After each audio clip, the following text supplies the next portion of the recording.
हाय यार, मैं सबका स्वागत है मेरे YouTube channel BTS Korean army 111 इन भोजपुरी सॉन्ग। तो आज मैं आपको डेविल मेरा यार का पार्ट 13 बताऊंगी। चलिए स्टोरी स्टार्ट करते हैं। पिछले पार्ट में हमने देखा था कि शेकी के रिश्ते की बात हो रही थी और वो भी उसके कजन आयु से, और तेजो की दोनों को साथ में देख लेता है। अब जेके के मॉम डैड जेके के रूम में मॉर्निंग में जाते हैं। जेके जब सो के उठती है तो बहुत ज़्यादा ही खुश होती है, लेकिन उसे नहीं पता था कि उसकी खुशी ज़्यादा देर तक नहीं रहने वाली है। उसके मॉम डैड उसे बहुत ही प्यार से कहते हैं कि मुझे तुमसे कोई ज़रूरी बात करनी है। तो जेके कहती है ठीक है मॉम डैड बोलिए। तो फिर जेके की मॉम कहती हैं कि तुम्हारे अंकल आंटी ने तुम्हें आयु के लिए मांगा है, वो चाहते हैं तुम दोनों की शादी हो जाए। तो फिर शिकी कहती है कि मैं तो उसे सिर्फ अपना दोस्त मानती हूँ, लेकिन मैं उससे शादी कैसे कर सकती हूँ। तो फिर उसके मॉम डैड कहते हैं बेटा कोई जल्दी नहीं, कोई ज़ोर ज़बरदस्ती नहीं, अगर तुम्हें नहीं करनी है तुम मना कर देना, लेकिन मुझे तुम दोनों की रिश्ता बहुत ज़्यादा पसंद है। उसके डैड कहते हैं कि तुम आराम से डिसीजन ले लो और फिर मम्मी बता देना शाम तक, क्योंकि वो लोग शाम को चले जाएंगे और वो जाने से पहले ये चाहते हैं कि तुम दोनों की इंगेजमेंट हो जाए। जेके जो कि शौक थी, एक के बाद उसे शौक लग रहे थे। इस वजह से अपने मॉम डैड से कहती है कि अभी तक मैंने अपना कैरियर भी नहीं बनाया है, इस वजह से मैं नहीं चाहती थी, लेकिन अगर आप लोगों को जो सही लगे आप लोग वही करिए। और वो चली जाती है और कहती है कि मैं लंच नहीं करूँगी। बिना लंच किए वो ऑफिस चली जाती है। ऑफिस में वो आकर बैठ तो जाती है और अपने काम को जल्दी फिनिश करने लगती है, क्योंकि उसे शाम तक जाना होता है, क्योंकि उसकी एंगेजमेंट होती है आज। तो जो कि इसने उसको इतनी फास्टली काम करता देखकर बहुत ज़्यादा ही गुस्सा हो रहा था, और वो बहुत ज़्यादा ही रूडली पूछता है क्या हुआ, तुम इतनी फास्ट काम क्यों कर रही हो। शिकी को देखा रवैया थोड़ा बदला बदला लगता है, लेकिन वो कहती है कि सर आज मुझे घर जल्दी जाना है। तेक के पास अब गुस्सा और ज़्यादा ही बढ़ने लगता है, और वो तुरंत ही जेकी के पास आके कहता है कि क्यों तुम्हें इतनी जल्दी जाना है। तो जो कि मन में सोच रहा था कि इसे पक्का उस लड़के से मिलने जाना है, क्योंकि उससे इतना हंस हंस के जो बातें कर रही थी, इस वजह से ते उसके ऊपर बहुत ज़्यादा गुस्सा करता है कि तुम इतनी ज़्यादा खुश क्यों दिख रही हो, आखिर बात क्या है। जेकी जो कि कहती है कि मुझे आज घर जल्दी जाना है सर, प्लीज़ मुझे जाने दीजिए। तो ते कहता है कि रीज़न बताओ। तो जेकी बहुत ज़्यादा शाय फील कर रही थी। इसे देखकर ते का गुस्सा और ज़्यादा सातवें आसमान पे चढ़ जाता है कि ये लड़की कैसे शर्मा सकती है। ऐसा नहीं कि उसका फेस उसे पसंद नहीं आ रहा था, वो बहुत ज़्यादा क्यूट लग रही थी, बट वो किसी और के लिए शर्मा रही थी।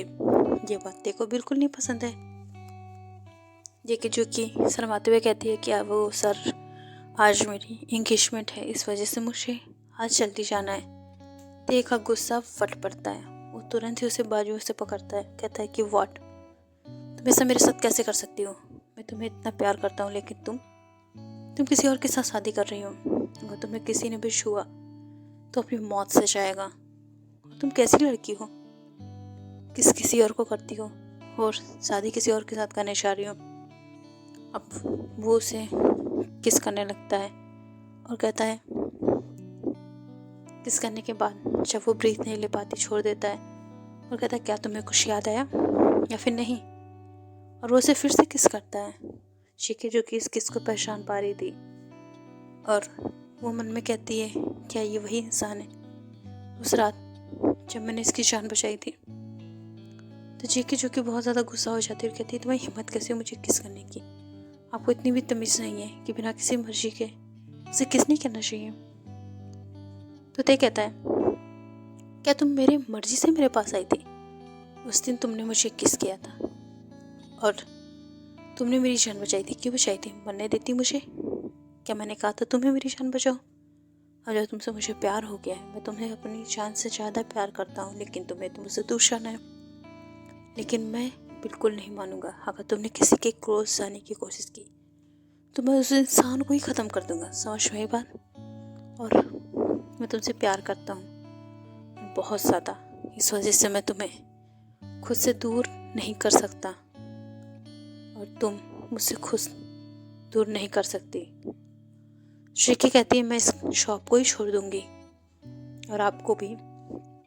तेजो की और ज़्यादा गुस्से में उसके नेक पे बाइट करता कहता है कि क्या तुम मुझे छोड़ के चली जाओगी? ज़िंदगी में तुम आई तो अपनी मर्ज़ी से हो मेरी ज़िंदगी में, लेकिन जाओगी मेरी मर्ज़ी से। और मैं तुम्हें कभी भी मरते दम तक नहीं छोड़ूंगा, क्योंकि मैं तुमसे बहुत प्यार करता हूँ। Because I love you more. ती की नज़रों में खुद के लिए पागलपन देखकर शेखी जो कि सहम जाती है, डर जाती है और वो बहुत ज़्यादा ही डर रही थी। और यहाँ हम देखते हैं कि एक आदमी जो कि रोड पर खड़ा होता है, तभी उसके पास एक आदमी आ जाता है और वहाँ पर उस आदमी को देखकर वो कोई रिएक्शन नहीं करता। वो आदमी आके उससे कहता है प्लीज़ मुझे बचा लो, मुझे ये लोग मार डालेंगे। तो वो आदमी कहता है ठीक है तुम आज छुप जाओ, मैं इनसे संभल लूँगा। और वो आदमी बहुत ज़्यादा सीधा होता है, इस वजह से उसके चाल को नहीं समझ पाता है। वो आदमी वहाँ छुप जाता है और जब उसके पास वो गुंडे आते हैं तो वो आदमी कहता है कि वो दूसरी साइड गया है। वो उसे दूसरी साइड भेज देते हैं और वो आदमी आके उसे हक करता है और उसके शेप में एक पेन ड्राइव डाल देता है, जिससे उस आदमी को पता नहीं चलता है। और वो आदमी कहता है मैं तुमसे बाद में मिलने ज़रूर आऊँगा, तो मुझे ज़रूर याद रखना। वो आदमी वहाँ से चला जाता है। वो आदमी सोचता रह जाता है ये है कौन, ये मुझे क्यों याद करेगा, क्यों मिलने आएगा मुझसे दोबारा।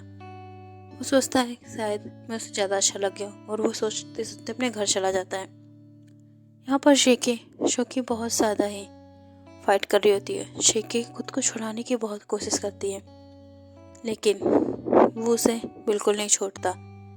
वहाँ पर अब हॉबी आ जाता है और वो कहता है सॉरी मुझसे गलती हो गई, फिर से मैं तुम दोनों के बीच में आ गया। जेके जो कि मौका देखकर वहाँ से चली जाती है। जेके बहुत ज़्यादा गुस्सा में होती है और हॉबी तेरे से पूछता है क्या हुआ, आखिर तूने क्या किया ऐसा जो वैसे चली गई। ते जो कि शांत होता है तो हॉबी कहता है बता क्या किया तूने उसके साथ जो वैसे चली गई। ते एक वर्ड में बोलता है किस। अब हॉबी कहता है कि तुझे वेट नहीं हो पा रहा था, उसे धीरे धीरे उससे प्यार करना चाहिए था, तूने एकदम से उसे अपना ये रूप क्यों दिखा दिया।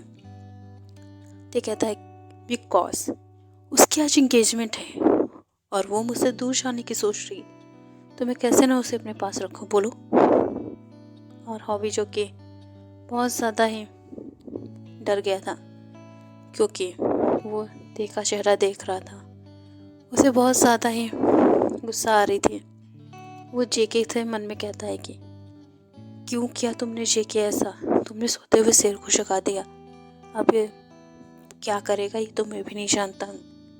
कहीं ऐसा ना कि तुम्हारे फियांसे को मार दिए, अब तुम ही उसे बचा सकती हो। मत करना एंगेजमेंट, मत करना जेके घर में पहुंचती है तो उसका सैड मुंह देखती है। उसकी मॉम कहती है कि जाओ जाके फ्रेश हो जाओ। जेके जो कि फ्रेश हो जाती है और रेडी भी हो जाती है, क्योंकि आज उसकी एंगेजमेंट होती है। उसकी मॉम उसके रूम में आके कहती है कि क्या हुआ, तुम्हारा फेस इतना सैड क्यों है। जेके जो कि चुप रहती है, क्योंकि उसे झूठ बोलना नहीं आता है।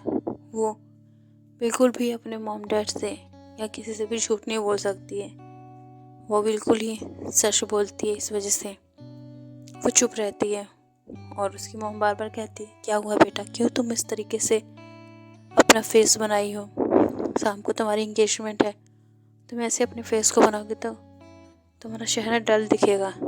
शेखी फिर भी कुछ नहीं बोलती है तो उसकी मॉम कहती है कि हाँ मुझे पता है शादी से पहले इस तरीके की सैडनेस आ जाती है, अचानक से सब हो रहा है तो तुम्हें थोड़ा तो परेशानी होगी ही। शेखी जो कि चुप रहती है। उसकी मॉम कहती है अक्सर हमारी खामोशी का लोग अपने अपने हिसाब से मतलब निकाल लेते हैं और मेरे हिसाब से शायद तुम इसी वजह से टेंशन में हो। कोई बात नहीं बेटा, जब हो जाएगी एंगेजमेंट और शादी तब तुम्हें बेटर फील होगा और तुम ऐसे ही अपने आप को स्ट्रांग रखो। जेके जो कि अपने ऑफिस की बात सोच रही थी, अगर ते को अगर एंगेजमेंट के बारे में पता तो चली गई है, अगर उसने उसके फैंसों को यानी कि आयु को नुकसान पहुंचाने की कोशिश की तो वो क्या करेगी। अगर उसने घर पे आके तमाशा किया तो उसके घर की इज्जत का क्या होगा। जेके ये सब सोच के सैड होती है।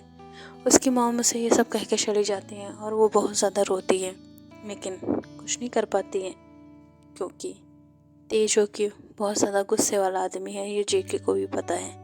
किस तरीके से उसने मॉडल को एक ही दिन में उसके ऑफिस से रफा दफा कर दिया।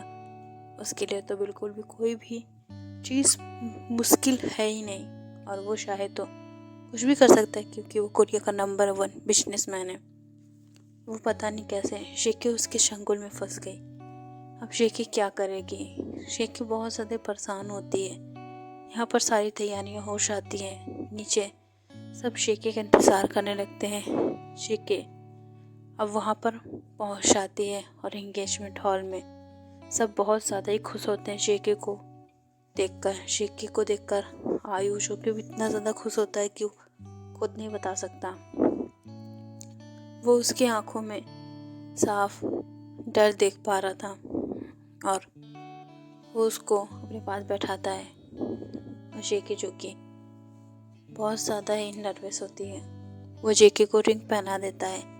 ओके यार, मैं इस पार्ट को मैं यही एंड करती हूँ। नेक्स्ट पार्ट में जानेंगे कि अब क्या जेके की सच में इंगेजमेंट हो जाएगी या फिर तो उसकी इंगेजमेंट आके ख़राब कर देगा या फिर और भी कुछ ऐसा करेगा जिससे देखो करीब आ जाए। और यहाँ पर हम लोग एक तरफ देखते हैं जहाँ पे साजिश हो रही होती है और ये कोई और नहीं देखे अंकल होते हैं जो कि अपने वाइफ के पास आके कहते हैं कि तुम पागल हो गई हो क्या। मैं यहाँ पे उसे बर्बाद करने की कोशिश कर रहा हूँ, उसे मारने की कोशिश कर रहा हूँ और तुम उसकी शादी की प्लानिंग कर रही हो। क्या ज़रूरत थी संजना को यहाँ बुलाने की। तो उसकी वाइफ कहती है तुम और मैं अलग दिमाग के हैं, इसी वजह से तुम